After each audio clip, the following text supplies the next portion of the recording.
أعوذ بالله من الشيطان الرجيم بسم الله الرحمن الرحيم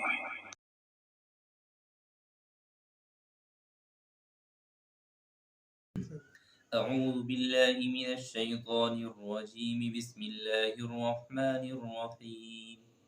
یا ایہا الناس، اے لوگو، اعبدوا ربکم،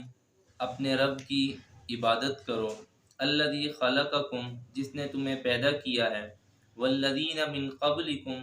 اور تم سے پہلے گزرے ہوئے لوگوں کو بھی پیدا کیا ہے، لعلکم تتقون، تاکہ تم پرہیزگار بن جاؤ، الذی جعل لکم الارض فراشا،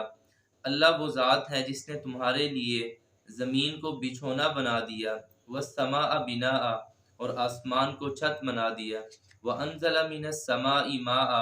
اور آسمان سے پانی اتارا، فاخرج به من الثمرات رزقا لکم، اور اس نے اس پانی کے ذریعے تمہارے کھانے کے لیے پھلوں کو پیدا کیا، فلا تجعلوا للہ اندادا، سو اللہ کے شریک نہ ٹھہراؤ، وانتم تعلمون، اور تم اس بات کو جانتے بھی ہو۔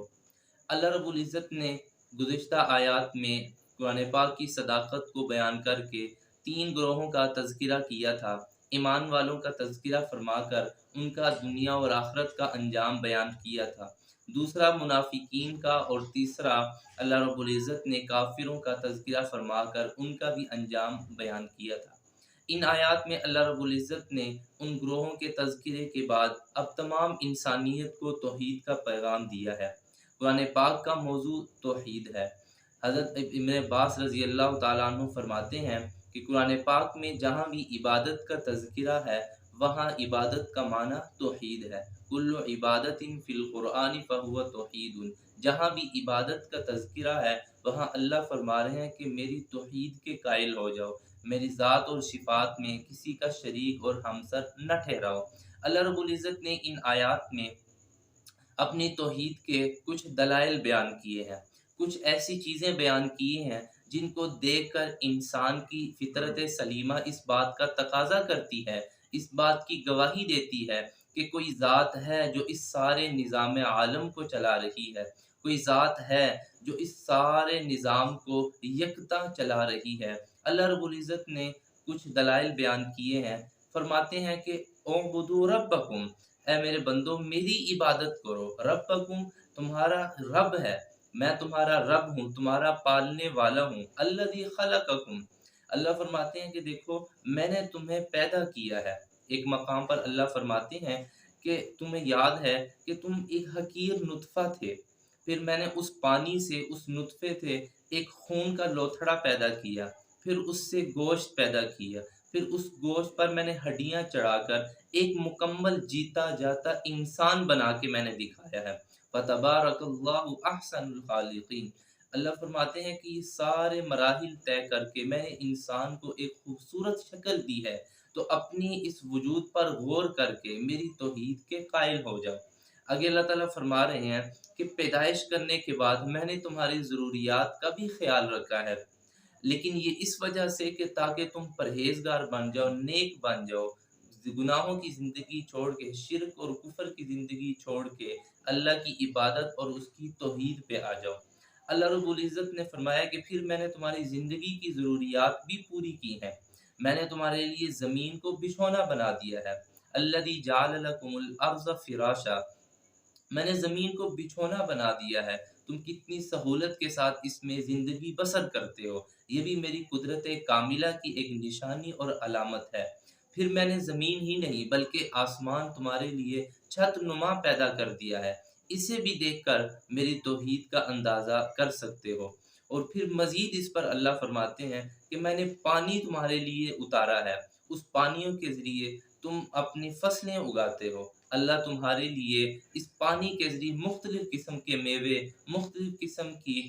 اشیاء خور و نوش تمہارے لیے پیدا کرتا ہے تاکہ تم زندگی آسانی اور سہولت کے ساتھ گزار سکو۔ اللہ تعالیٰ فرما رہے ہیں کہ دیکھو یہ سارے توحید کے وہ دلائل ہیں، وہ باتیں ہیں جسے انسانی عقل تسلیم کرتی ہے۔ ایک انسان جس کی فطرت سلیمہ ہو وہ اس بات کا تقاضا کرتی ہے کہ کوئی ذات ہے جس ذات نے یہ سارا نظام عالم سنبھالا ہوا ہے، جس نے ہمیں پیدا کیا ہے، جس نے زمین آسمان کے نظام کو پیدا کیا ہے، جس نے پانی کو برسایا ہے، اس ایک پانی سے اور پھر اس ایک زمین سے اللہ نے ہزاروں چیزیں اگا کر انسانیت کو پیغام دیا ہے۔ کوئی ذات ہے جو یہ سارے نظام عالم کو کتنے بہترین انداز میں چلا رہی ہے۔ اللہ رب العزت نے یہ سارے مراحل بیان کرنے کے بعد فرمایا فَلَا تَجْعَلُوا لِلَّهِ أَنْدَادًا۔ دیکھو جب میری قدرت اتنی کامل ہے، میں نے تمہیں انسان بنایا، تم پر اتنی انعامات کیے،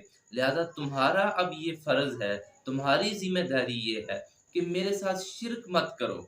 خالق بھی میں ہوں، مالک بھی میں ہوں، رازق بھی میں ہوں، سب کچھ کرنے والا میں ہوں، لہذا میرے ساتھ کوئی شریک مت ٹھہراؤ، نہ میری ذات میں کسی کو شریک اٹھاؤ، نہ میری صفات میں کسی کو شریک اٹھاؤ۔ میں یکتا ہوں، میں اکیلا ہوں، میرے ساتھ کوئی شریک نہیں ہے۔ بلکہ زمانہ جاہلیت میں بھی کچھ لوگ ایسے تھے جو اللہ کی توحید اور وحدانیت کے قائل تھے۔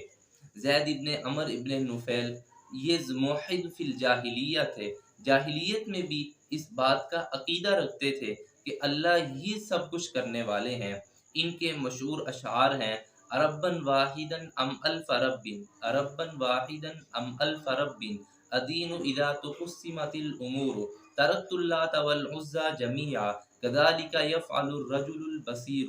کہ کوئی ذات ہے جو سارے نظام کو اکیلا چلا رہی ہے، ہاں جس کو اللہ نے عقل سلیم دی ہے، فطرت سلیم دی ہے، وہ اس بات کو بخوبی جان سکتا ہے کہ یہ سارے نظام چلانے والی ایک ذات ہے۔ تو اللہ فرما رہے ہیں کہ ان دلائل کو دیکھ کر، ان حقائق کو دیکھ کر، ان زمینی آسمانی نعمتوں کو دیکھ کر مجھے پہچان سکتے ہو، دنیا کی ہر چیز دیکھ کر اس بات کو پہچان سکتے ہو کوئی ذات ہے جو اس سارے نظام کو بخوبی چلا رہی ہے۔ علامہ ابن کثیر رحمۃ اللہ علیہ نے امام شافعی رحمہ اللہ سے منسوب ایک بات ذکر کی ہے۔ کسی نے پوچھا امام شافعی رحمہ اللہ سے آپ نے اللہ کی وجود اور وحدانیت کو کیسے پہچانا؟